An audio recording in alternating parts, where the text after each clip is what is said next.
Good day mga kalapatids, may nadagit na naman, nakalapati natin. Diyan naman sa may Sambales siya tayo mga kalapatids. So ito yung picture nung ibon. Ayan, pero bago natin ituloy yung kwento mga kalapatids. Ito yung sa last vlog ko. Hindi ko pala natapos. May susukatin tayo yung sukat ng loft natin mga kalapatids. So ano daw yung sukat nung ganitong klaseng kulungan or cage. Kasi last time, di ba, pumasok tayo dito sa loob, tapos nakita niyo yung lock natin na tawag dito, yung box perch natin. Ayan sila, oh. Yan. So ganito yung box perch ang gamit natin. Customized lang yung sukat nito. So ayos naman din, hindi na sila halos nag-aabot mga kalapatids. Basta gumit na lang yung kalapate, yung katabi nila dyan, hindi na nila makakaaway mga kalapatids, no? So safe na sila. Kumbaga, ayan ang itsura, pag marami siya. Astig din to mga kalapatids. Saka mura lang, palutsina lang to mga kalapatids.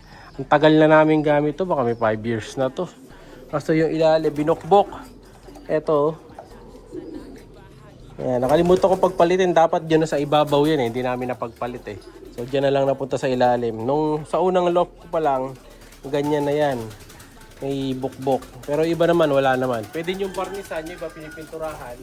Pero kaya lang yung pups kasi hindi mag-absorb pag pininturahan.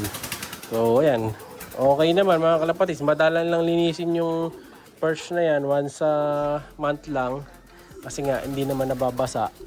Pero buo pa rin mga kalapatids. Yung bukbok lang talaga yung naging problema ko dito. Ayan. Saka lagi kasi sila sa taas din eh. So yun, hindi nila napupuntahan. So yung may bukbok man doon, di nabubugaw kasi nga lagi sila sa taas. Ang pupunta lang dyan yung mga young birds. So ito, may hawak tayo ano dito, 12-inch na ruler. Sukatin natin ang bawat isa. So medyo may naibang sukat dyan, alam ko eh, mga sulok yata ng ganito. Kasi syempre hindi naman proportion or sakto-sakto yan, no? Kung ano yung size na nabili natin na isang diretsong ganon mga kalapatids, may susobra man yan na konti, konting putol lang para pag bumili tayo, konti lang yung sayang.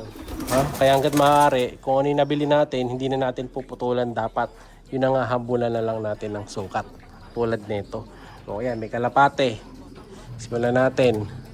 So yung isang butas na to, ayan.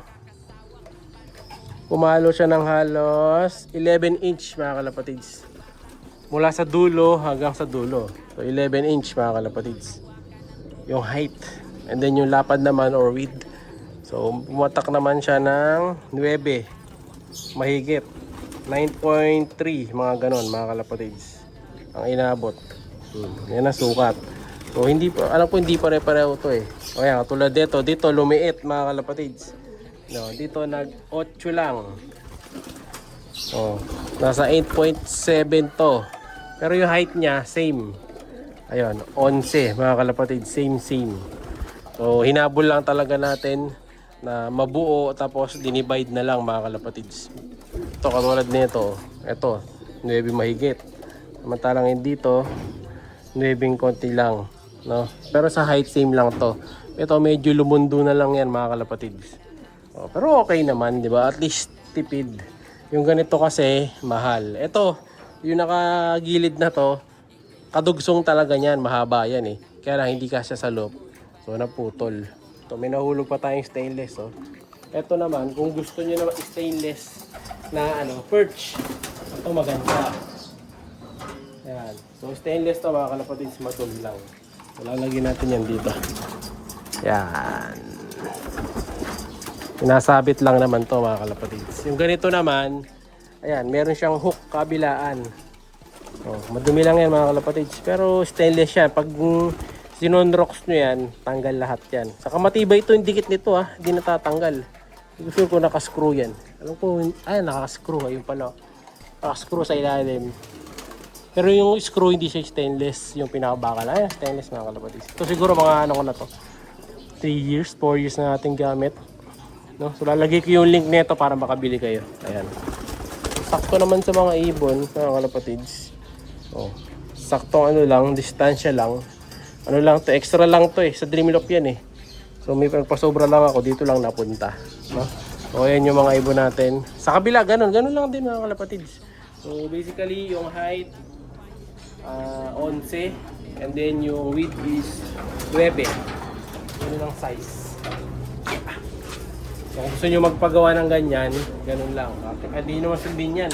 At ay mabibili nyo, kung square yon, lagyan nyo na lang ng kaltas doon sa isang side para magmukhang parehaba. Kasi pangit yung square. Pangit tingnan, sa masyadong maluwag. Yan, sakto lang sa ibon. Hindi sila maglililikot-likot. Kasi pag sinobra nyo square yan, yung dumi niyan, pupunta lang lahat dyan sa ano, dyan sa pinaka-perch. Kaya ako, ang target ko kasi, mapunta sa baba yung perch. Ay, yung perch. Yung poops. Ayan, katulad yan. Nagkaroon nga lang yung pader natin. Oh. Ang layo na ng ano nito. Clearance nito, mga kalapatis. Pero naabutan pa rin nila ng poops yun. Oh. So, before, dati, ganito lang yung clearance ko. Dinidagan ko ng isa eh. Nag-try ako. Medyo nakaiwas na sila konti sa poops. Pero nagkaka-poops pa rin yung pader. Dati naiiwasan na yan. No? Pero yan nga, maganda rin, nakalayo. At least hindi didikit yung buntot nila dito. So, siguro kung gagawa ulit ako niyan, dito ko nalalagay. Isa pa ulit.